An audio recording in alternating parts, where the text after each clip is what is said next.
What's going on, guys, and welcome back to the Honeystead. I've had a few people ask about my seed starts, and I'm gonna show them to you. I've got a few different things that we started indoors. A lot of the other things I'm gonna just direct, so right outside between the high tunnel and the raised beds. And then we're also gonna do a rather large in-ground garden as well. This year, my goal is food preservation and just growing an abundance of, because I don't know who I might need to help between family members or putting food up downstairs in my pantry area. And then now, of course, with that freeze dryer, I'm really excited to see how much food I can actually put up this year to last me for the entire year. You guys know that food prices are going up, and they've already started putting out word about possibly food shortages. And you know, it doesn't really change much of how we're already living. It doesn't put a big fear in my heart, but what it does do is just it reassures me on what we're doing is good. And that's something that I just want to express to you guys. If you guys have any bit of passion in your heart to plant a garden, this is the perfect time to do it. And there are more reasons now to plant a garden, and preserve a garden than there were ever. So let me show you an update of some of the seeds that we have started, and then we're gonna head up to the high tunnel because I've got a little bit of housekeeping work that I gotta do up there. I mentioned in one of my last videos when I was starting my seeds that I am growing an abundance of medicinal herbs. I have had a lot of people ask about where I get the seeds from, and there's a few different places that I get my medicinal herb seeds, some from Haas Tools, but the majority of them come from Strictly Medicinal, and I'll put the link down below as well. This is borage, and then we've got oregano and thyme. Look at the holy basil. It is just, oh my goodness. I'm so excited about that. Then I have a little bit of lemon balm as well. Lemon balm is really good in your nighttime tea. It'll just really help relax you. And then, of course, right beside it, we have chamomile. And then I also have wild lettuce and some violet as well. I also want to give you guys a quick update of the elderberry clippings that we harvested the other day. I know I had a few people ask, like, what's an update? How are they looking? How are they doing? And I was so excited when I came up here and changed out their water. And look, right here, I'm gonna pull this one out. First, they're all still alive. And check it out. This one right here.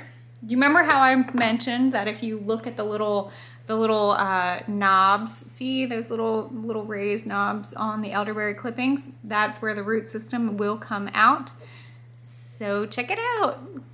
We have baby roots that are starting to come out. Our high tunnel greenhouse is a 18 by 16 by 40. 16 by 40? I thought it was 17. 17 by 40? I don't know. It's about 16 by 40. I just know that I can plant about 200 tomato plants in here to create what we call as the jungle. We're getting this place cleaned up and ready to start planting because it's spring. Spring's here. Even though we're not quite out of the frost time. And as my beautiful friend Jess from Roots and Refuge, I laugh every time I hear her say that she is a frost-tendered flower, because she doesn't like the cold that much.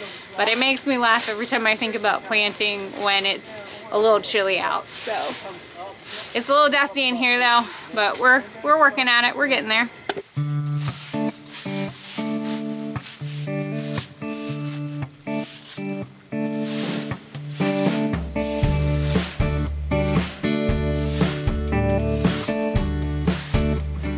Turning into an all hands on deck.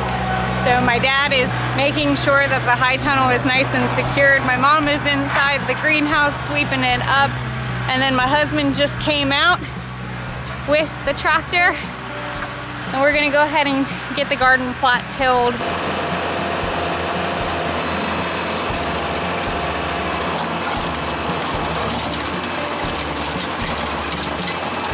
What you doing, Kiwi? Seriously, you got paint on you, you weirdo. Oh. Hey, Violet, you're gonna help me? Huh? You're gonna help? We are really good at growing rocks. That is for sure.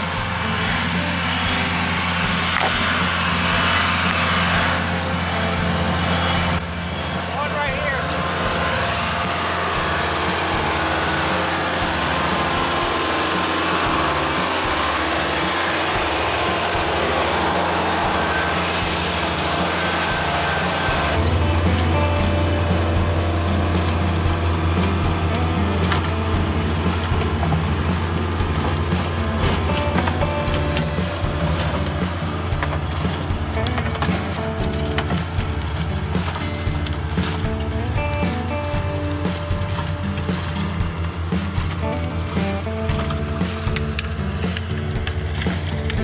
So I know I'm probably gonna get a little bit of slack on destroying all of this purple dead nettle. I did harvest a lot of it and I went ahead and did preserve it.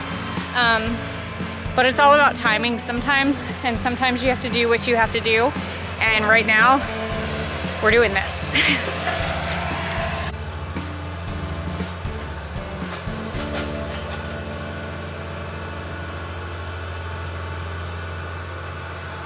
I have this ground cover that I've used inside my greenhouse, and then I have a section of it in right over there. And we've used it for a couple of years, and it really does help keep the weeds down. And what I like about this ground cover is it does allow water to actually run through it. So the roots of the plants do get water, but then it also really helps keep all of the weeds down. And I have found that my gardening, when I get too overwhelmed with weeds, because I don't use any chemicals, I don't spray anything because, hey, my bees are like right there. But it gets to the point where I get so overwhelmed that I'm like, I can't do this anymore. And so basically I end up letting my garden go to the weeds, and I harvest what I harvest. And all that work, all that prep time, everything I have put into gardening, honestly, by that time, I'm done. And then I'm like, whatever it is, it is. And then I need that break for winter. So this, I think, by me covering this entire plot, I think it's going to do good for my growing, for my gardening, because it's going to help allow the plants, the food, what I'm planting in here to grow, and kind of die the weeds down a little bit. So it's just so much easier for me to just come in and harvest what I want without necessarily having to weed every day of my life.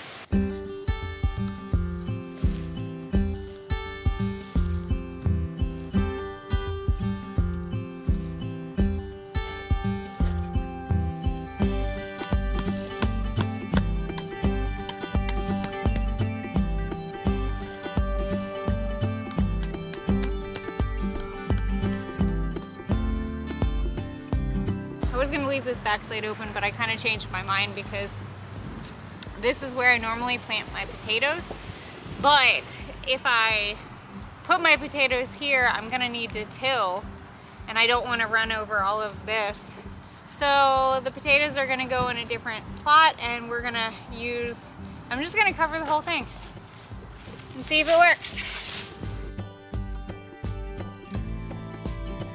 As you can see from the back, we did go ahead and roll a good bit of the ground cover. So I purchased this ground cover a couple of years ago, and I've been holding on to it just because, you know, I didn't know quite what I wanted to do with it yet. But I'm kind of glad, because I don't know if it's easily available right now, but I'll do some research and find out. And if it is, I'll go ahead and put it in my Amazon storefront. I think it was 3 feet by 300 feet. And so I had 3 rolls of it. Now, mind you, like, I think 2 of the rolls that I had I did use already, so not a total.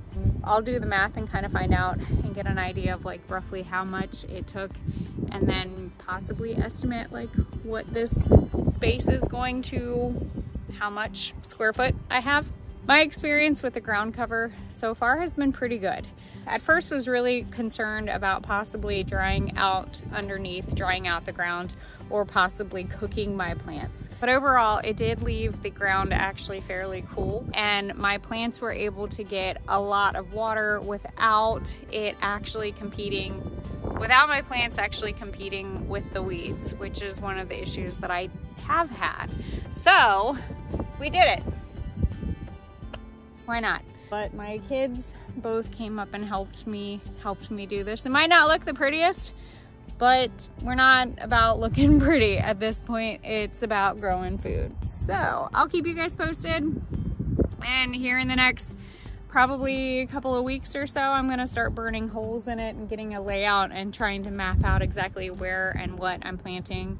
And then I am going to leave this side open. We're gonna till this side, and I plan on using this entire area for my potatoes. I think I'm gonna go ahead and do that Ruth Strout method again, where you just mound up the straw. That worked really well on the last time. And hopefully this year I won't have alien potatoes in my pantry like I did this year.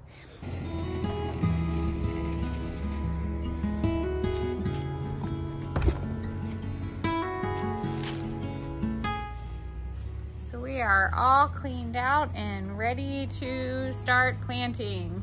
So you guys didn't catch all of what was done in here.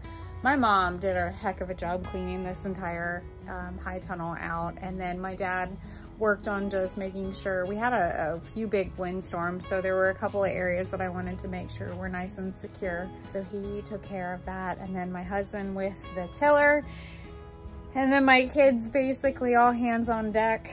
It makes me really appreciate the fact that we have so many hands helping. I've had a lot of people ask, you know, how do you do this? How do you continue? It's a lot. It is a lot. But I'm not alone. And I'm able to do what I'm doing because of the people that are here. I'm able to do all of this because of the amount of hands that we have. It's not just me, even though most of the time you'll see me with the camera and grabbing it and filming, but it's not. It's my family. And when we're all here working, it's just, I don't know, it feels good. It feels good. It is good. I'm gonna go take a shower. I'm done. I'm beat for the day. But thank you guys for watching. And as always, don't be afraid to get your hands dirty and learn something old. Bye guys.